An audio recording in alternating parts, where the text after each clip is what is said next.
Hello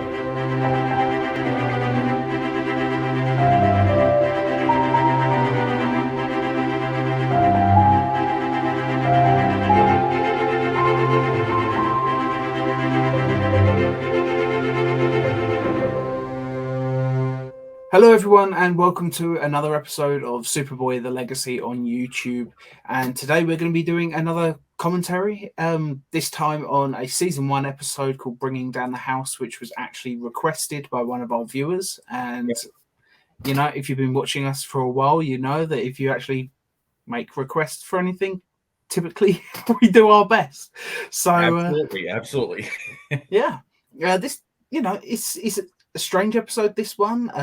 One Superboy fan that I've spoken to in the past actually told me that this episode actually got them banned from watching the show by their parents because their parents saw them watching during the end scene with the sex dungeon, decided that the entire show must be inappropriate, and so banned them from watching the show again. So it was years before they watched it again, which I think is quite a funny story because, yeah, this is kind of an outlier. Nothing really quite like this happened anywhere else in the show as far as I can remember. Yeah. But I don't recall anything else being this dark, as it were. Yeah, I mean, we went dark, but never with the element of sex. Yeah. That was definitely the weirdest thing about this episode. But I still... Although, you know, there is that one recurring character during season 1, that one professor who seems to be the one who has the hots for Superboy. Yeah. Both Superboy and Clark, she seems to be hitting on. Yeah, that was always a bit strange, but it's not quite... It's not as bad as this because, you know, if she'd enticed Clark, said, "Oh, by the way, would you help me? I've been grading papers and I can't carry them. Can you help me?" If she'd like lured Clark into her classroom or something, she'd set up like a sex dungeon toy. Yeah. Then, yeah, it'd be, you know. Yeah. This is a strange episode. It's not a good episode in my opinion. I like it. And I also don't like it, you know. Yeah, it's not one of my favorites, I'll be honest. But I don't hate this episode or anything. I think it's fine. It's a very season 1 episode. They were still figuring things out, and this is only episode 6. And let's face it, we always say with season 1, typically after the halfway point, as soon as the alien solution happens, that's usually the turning point. Yep. But yeah, so we're going to be watching this commentary. In case this is your first time watching alongside us, you will not be seeing any of the actual episode itself in this video. You'll have to get your own version of the show to watch alongside us. And if you're in America, it is free on Tubi right now. So yeah, this is season 1, episode 6, Bringing Down the House. We will count you in with a 3, 2, 1, and just hit play when I say play. 3, 2, 1, play.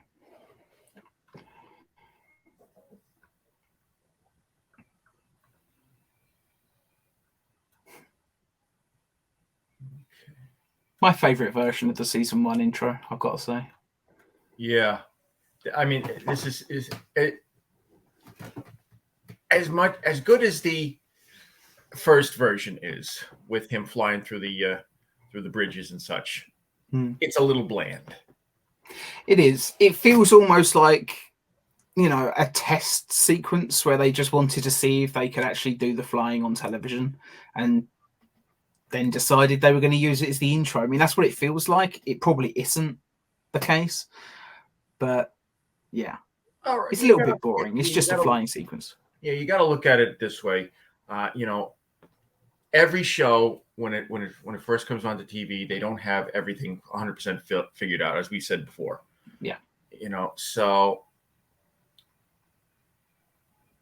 until they can get, you know, enough episodes in the can, so to speak, they don't really have a good number of scenes to pick from for their for the intro.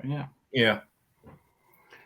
It's funny because, like, another one of my favorite shows, Stargate SG-1, just basically reused the title credits, like, footage from the movie. For the first few years, anyway.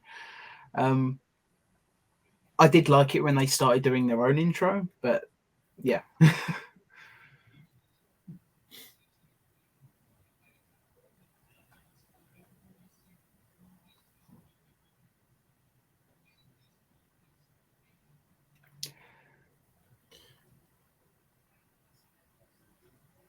I tell you that this scene would play very differently today. I gotta say. Yeah, people would be panicking. Yeah. Yeah, you know, somebody announces over the loudspeaker, "There's a bomb in the stadium. Get out now." You don't stand up slowly and take a look around to see if anybody else is actually going to bother going. You get the hell out of there. Yeah. But I guess 1988 or 87, when I don't know if this was shot in 87 or whatever, but probably was 88. Yeah. But, you know, you got to look at it. It was the mindset. You know, most people at that time did not think of somebody actually making a valid threat. Nowadays, since 9/11, so 9/11 and every threat and bombing that's come since, you know, it's you can't afford to be careful these days, or not to be careful rather. Yeah. That was a good transition.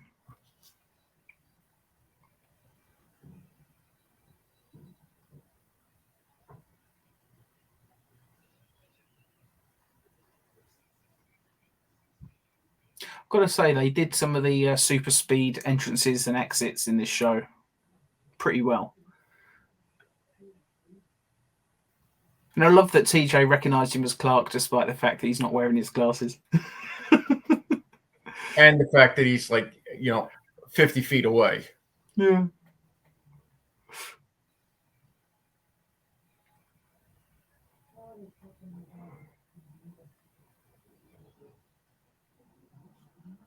And there's Sabrina Lloyd from Sliders. Yep. She looks so young. This was what 6 years before Sliders? Something like that, yeah. She looks a lot younger. Man, I had such a crush on her as a kid. Still do. But as this scene just opened where Clark was on the microphone singing a little bit, perfect example of like he was playing a more confident Clark, but when he realized they were listening, he acted all embarrassed, and it felt a bit more like season 2 Clark, but without ever going quite into the Urkel territory that we've talked about so many times. I just like that moment. I think that was a cool scene. Yeah. I could never have seen. Sorry, go on. Yeah, the happy birthday banner up there. I have a sneaking suspicion that they filmed this right after they filmed The Kind of Princess. Is it the same banner? I think so. Oh, wow. Either that or it was left over from something else and they just left it up. Yeah. I mean, maybe they just reused a prop or something. They just figured out, we'll just hang this up again. Yep. And of course, playing Judd Faust, our musician in the episode, is 1970s musician and actor Leif Garrett. Yeah. Got to admit, I'm not really familiar with him, to be honest, but I always thought he did a decent enough job in this episode. He comes across as kind of aloof and likable, but there's something off about him, and he does a great job of pulling that off. Mm.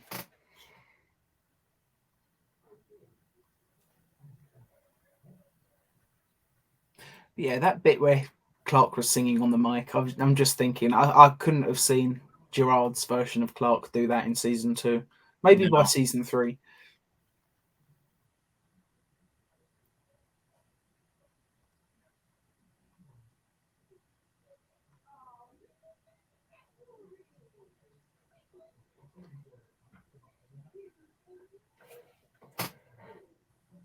And this is great scene, seeing, Clark and TJ actually acting as reporters.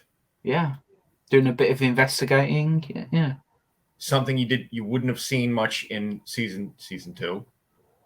And by the time they got to the bureau, you really didn't see it.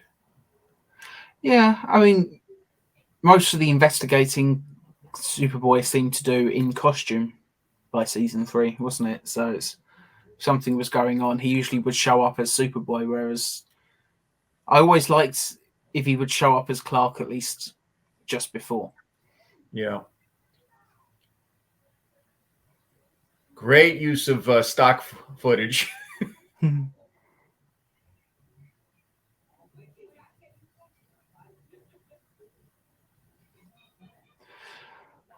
Gotta say, 80s fashion never really did anything for me, but there's something strangely attractive by Lana's denim dress that she's wearing at the moment. It kind of works for me. I like it. Yeah, I think we all know what the whole attractive part is, and I'm not going to say I it. suppose it's because Stacey is wearing it, you know. But, Yeah, that's but part of no, it. I don't know. I've always liked denim.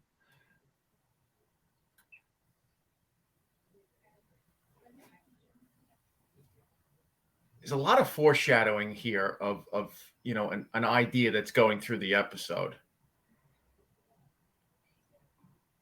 Hmm. Obsession and such. Yeah, Clark's a little bit jealous in this episode.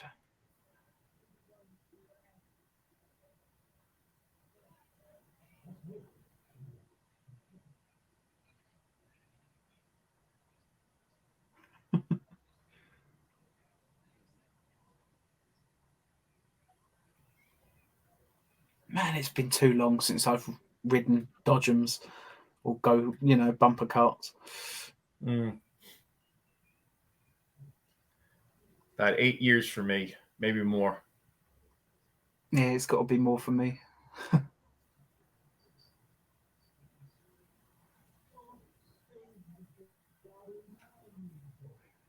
Knowing my luck, though, the next time I go on the Dodgems, I'll probably end up in my neck or something stupid. It's like, you're too old for this.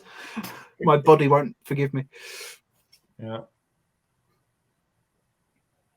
Do you have any idea where they actually shot this? I do not. I know they shot, was it Disney and Universal, but clearly this isn't Disney. So, Yeah. because I don't think Disney World was ever quite so rubbish looking. Yeah, I'm sure we'll get something in the end credits of where it was filmed. Yeah, I'd be interested to know. And if anybody watching, just in case it's not in the end credits, if you happen to know where this was shot, let us know, because I'm genuinely interested to know where they shot that.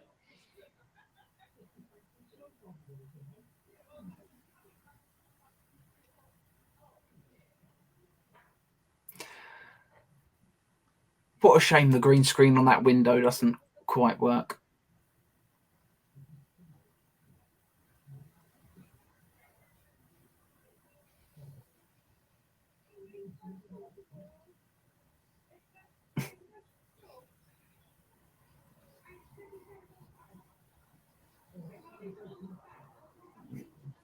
Little bit of underacting here. Little bit. I mean, I don't think there was anything wrong with that scene. The main thing that took me out of it was just the green screen on the window. It's a bit distracting because it's. Yeah, and this whole sequence right here with the manager of the park is supposed to be taking place at the same time as their tour of Judd's home. Even though one's in daylight and one was clearly at night. Yeah. Oh well, I'll forgive them for continuity in that case. Yeah.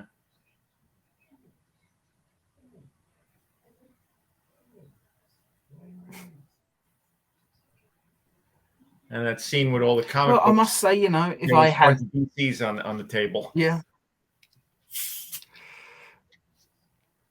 It's funny because if I had the sort of money that Rockstar had, I would have a room just full of comic books. I don't know if I'd have like the inflatable dinosaurs in the same room or anything. I don't think I'd bother with that. I would definitely have a comic book library.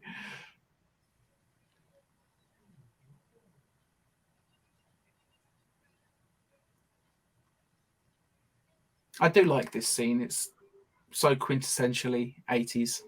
Got to have a musical montage in there at some point. Yeah, this really shows that season one they weren't afraid to try new things. That wouldn't typically be a part of a superhero show. Yeah, and man, got to respect them for it. Didn't always work. No, and I think this episode does a lot more badly than what it did right. But at the same time, I appreciate that they were sort of, making swings. Sometimes they missed, but they still swung.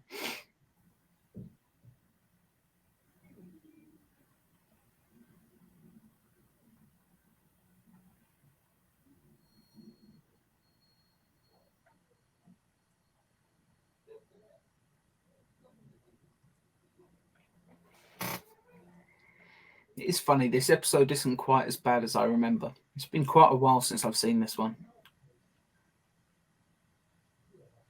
It's still not great, but it's better than I remember. Yeah, we're about to come up to a cringy scene, number one.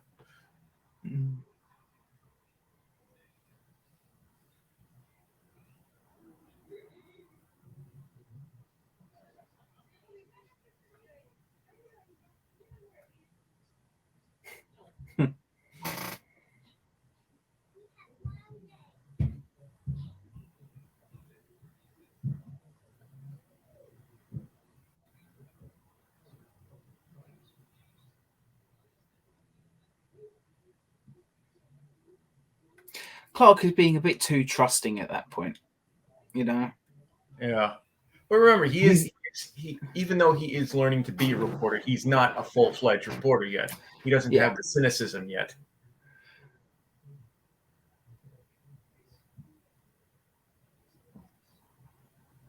And let's face it, that cynicism and the lack of cynicism and the naivete that he had is something that is part of the reason why Lois Lane is such an important character after he makes the move to Metropolis in all forms of Superman, because he's a farm boy. He's a little bit naive to the way that things actually work, and Lois Lane is the one that, taught him how things should be, or how things actually are, rather.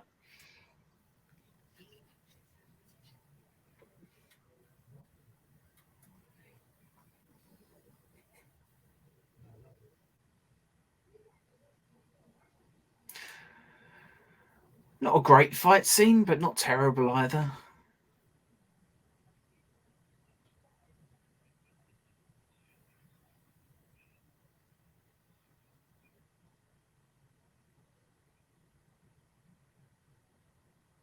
Again, more cringy acting on the part of the.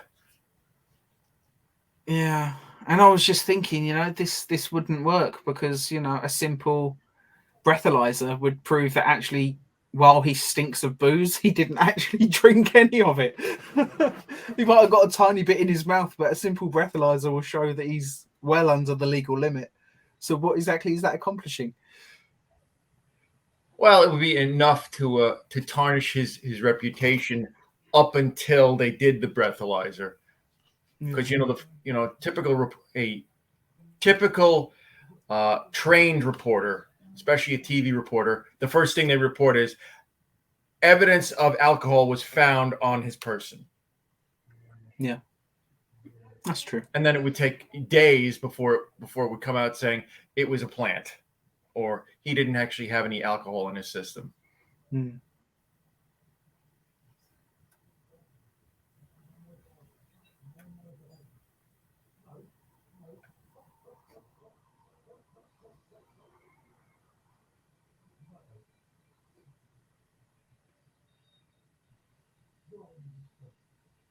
Do you get the impression that this episode was perhaps running a little bit under and they had to pad it out? Yeah, I do think Because it was. because some of this stock footage doesn't quite. You don't quite need it, you know. And part of me wonders, even that montage we had earlier, maybe that was a last minute thing as well. But at the same time, that's so stereotypically 80s that it would have to have been in the script, surely.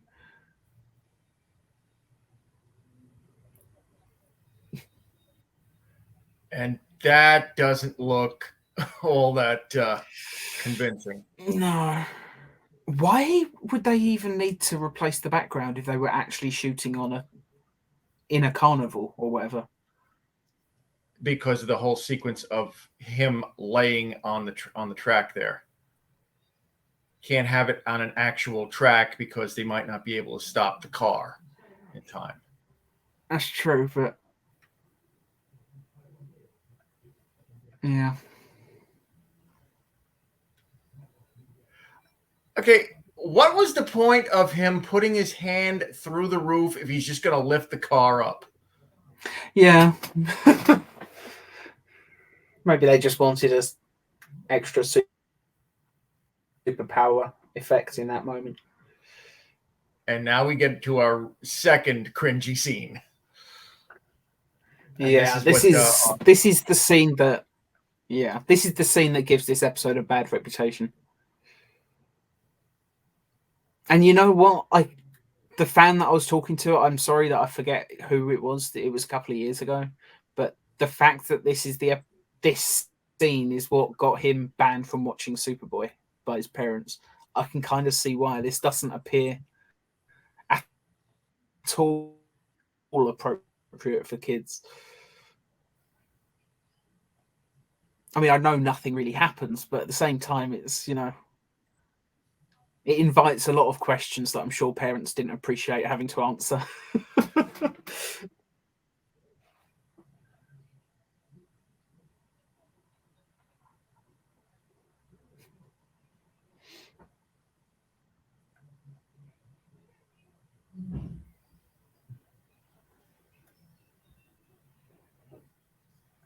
Yeah, this is a super creepy scene.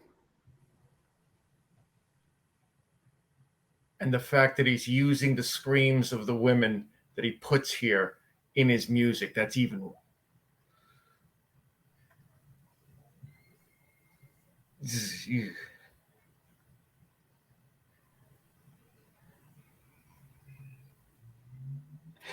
Oh, to be fair, though, to Leif Garrett, he's doing a good job.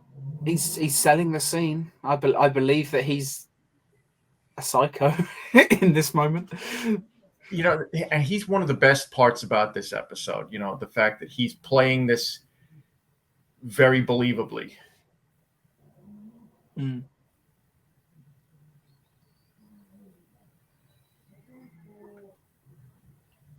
And I believe in this moment that Superboy genuinely wanted to kill him. You can see the anger in his eyes, you know.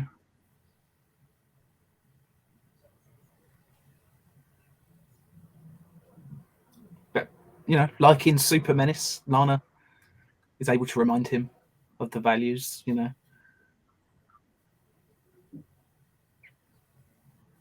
Seeing this, it just proves that even though he is an alien, he is 100% human. Oh yeah, because you know, if it was me in that moment, I'd want to tear him apart for that shit, you know. Hell, if it was me, I probably would have torn him apart. Yeah.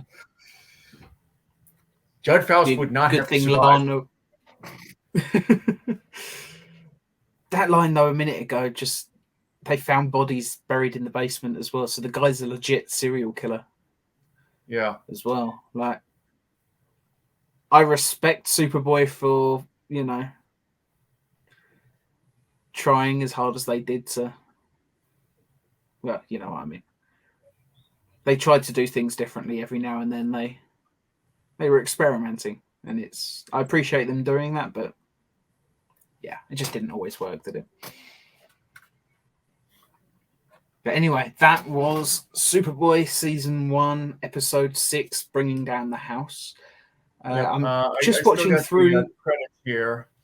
Yeah, I'm watching through the credits, just hoping to see where they actually shot.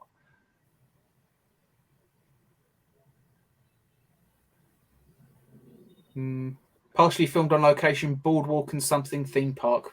Went by too quick. Boardwalk and baseball theme park. Yeah. So there we go. Which probably I wonder if it's still there.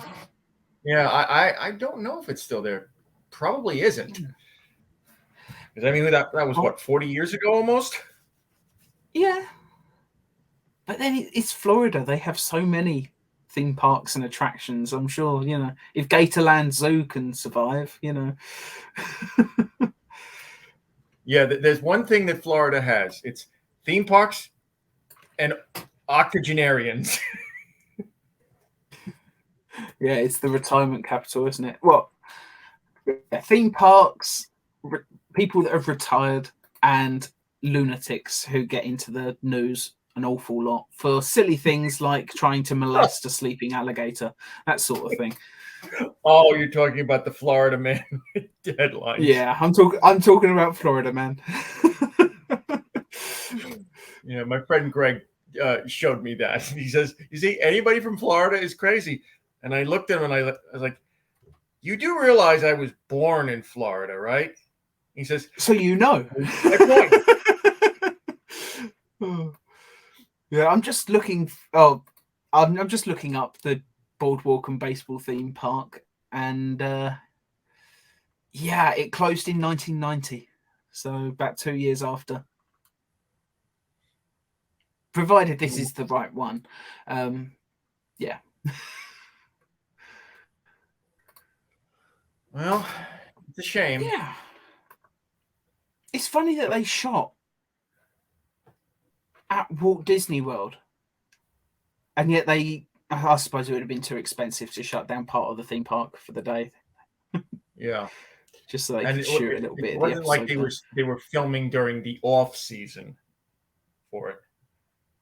So yeah, they would have had to have been shooting when the weather was going to be nice, because I know Florida gets a lot of rain on the off season because it's there's only one place in the United States that gets more rain, and that's Seattle.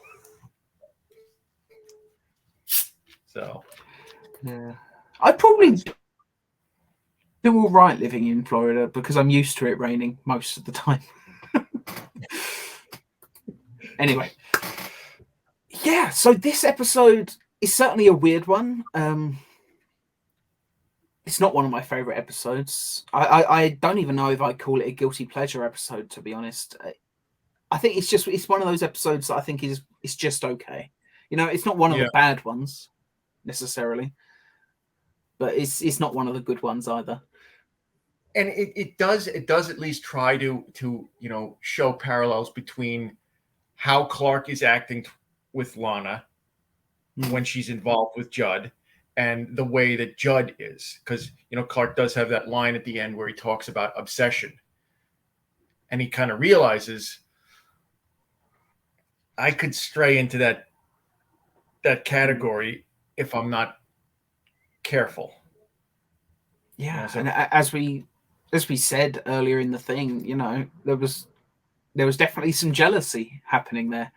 And like when Clark was watching them on the Dodgems and all of that, it's not a good look on Clark, jealousy. But again, that's the beauty of having a show set in his younger years. He's not quite Superman. If he was a 30-year-old Superman who was doing that, it'd be a little bit different. But he's still figuring himself out at that point. And yeah, I appreciate that they're exploring different aspects of his character, even if it's not a massive moment in the episode. It's just a little thing, but I appreciate that they at least did something. Yeah, watching it again, I do see your point about them padding this out a little bit.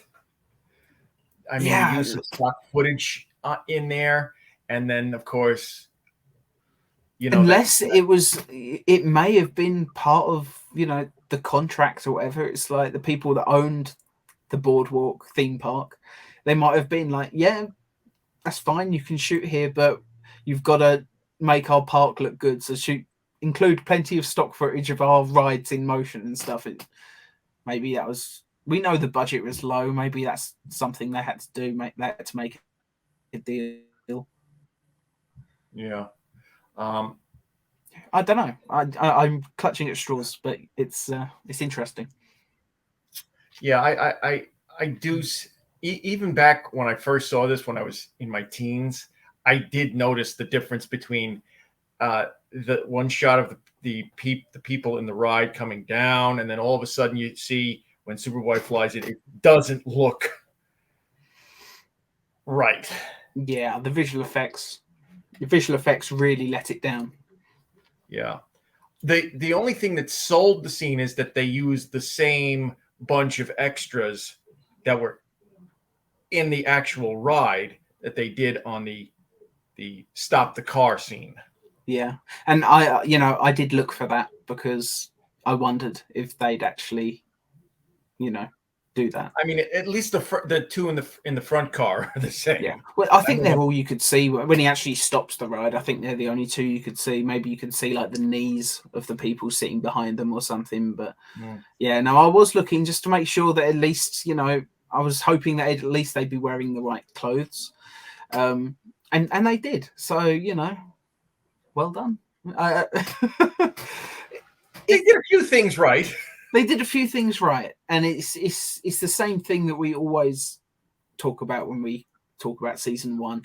There's a lot of mistakes that happened, and you can say the same for season two. But yeah, they were trying new things, they were experimenting a little bit, and you've got to respect that. And season one of a lot of sci-fi shows is the weakest season because it takes a while to figure these things out.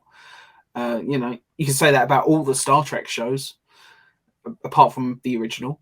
Yeah, the first season's never. Well, actually, the original, you can say that about it as well. Because I don't know. I love season one of the original series, but I do too, and no problems about it. It's just that they seem to change. They were still trying to figure out whether he was called a Vulcan or a Vulcanian. Yeah. They were trying to and figure there was out no Chekhov as well. Were. Yeah, no Chekhov, and yeah. But Strange New Worlds has changed things. It's the best first season of a Star Trek show maybe ever. As far as I'm concerned, I'm so glad we're actually getting good Star Trek again because it's been a while. Absolutely. And,